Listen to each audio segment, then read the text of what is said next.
what we're looking at today is trying to get as much evidence as we can to get a securer grade as we can for you.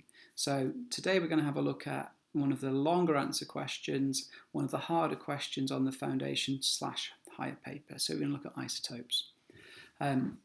Now, first thing we're going to have a look at, you might get a 1 or a 2 mark question that asks you to define what an isotope is. Maybe a diagram like this would be shown. So there are a couple of things you must remember when you are talking about isotope questions. The first thing is to actually include all the information you get in the question. So if the question shows you the actual number of particles, refer to that in the answer.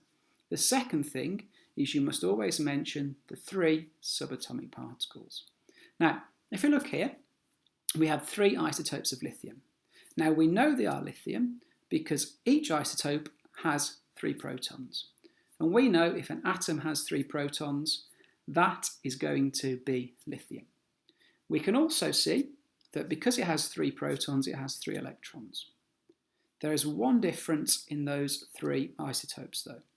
We can see in the first diagram there are 3 neutrons, in the second diagram there are 4 neutrons, and in the third diagram there are 5 neutrons. So an isotope is defined by the fact that it's the same element with the same number of protons, the same number of electrons, but a different number of neutrons. Now, if this diagram here was given an exam question, I would have to say how the number of neutrons differed. So I'd say in diagram 1, there are 3 neutrons. In diagram 4, 4 neutrons, and in diagram 3, 5 neutrons. So to recap, an isotope is the same element, 1 mark, with the same number of protons, another mark, but a different number of neutrons, another mark. It's always good to say that it has the same number of electrons as well, and to include the number of neutrons. So in this case, 3 neutrons, 4 neutrons, 5 neutrons. That's going to be in the foundation paper or the higher paper. Moving on, the harder question we're going to have a look at is actually how we can do a calculation based around the isotopes.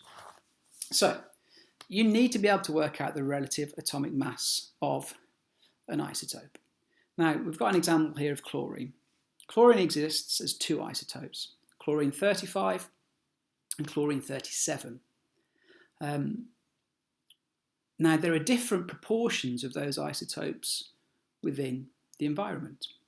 Now if we had 50% of chlorine 35 and 50% of chlorine 37, and we had to work out the relative atomic mass of chlorine, it would be bang in the middle.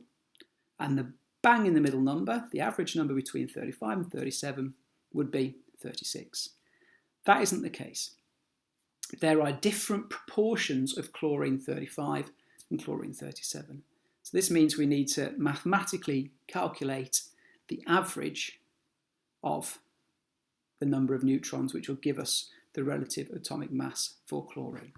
So if we just click on to the next slide, and then I'll be able to show you how we do this calculation.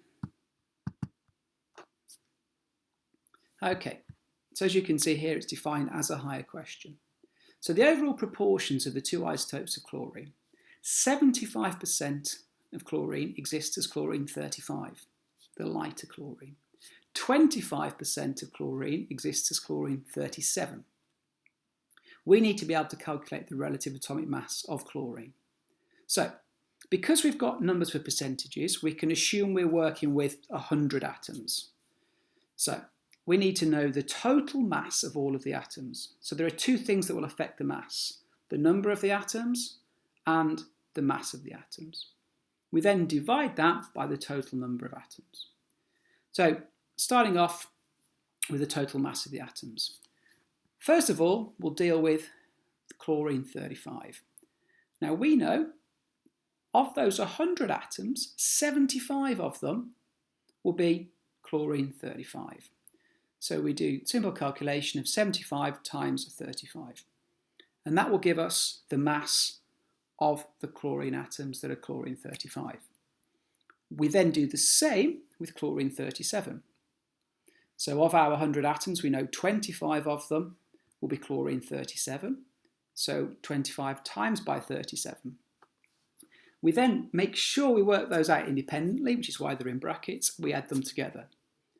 Divide that by our total number of atoms, which is 100, and that will give us our average relative atomic mass of 35.5. Now, we talked a lot over the last couple of years about common sense checks. If we look at that number, we knew it had to be somewhere between 35 and 37. And because most of the chlorine is 35, we know the number should be closer to 35. And we can see here it's 35.5. If your number is wildly wrong from that, the likelihood is when you've done the calculation, you've forgotten your brackets, or you've multiplied those two masses together rather than adding them together.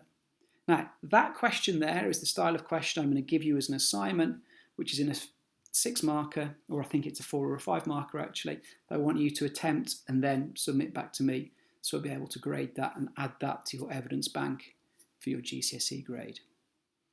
That's that, and I'll see you next time. Thank you very much.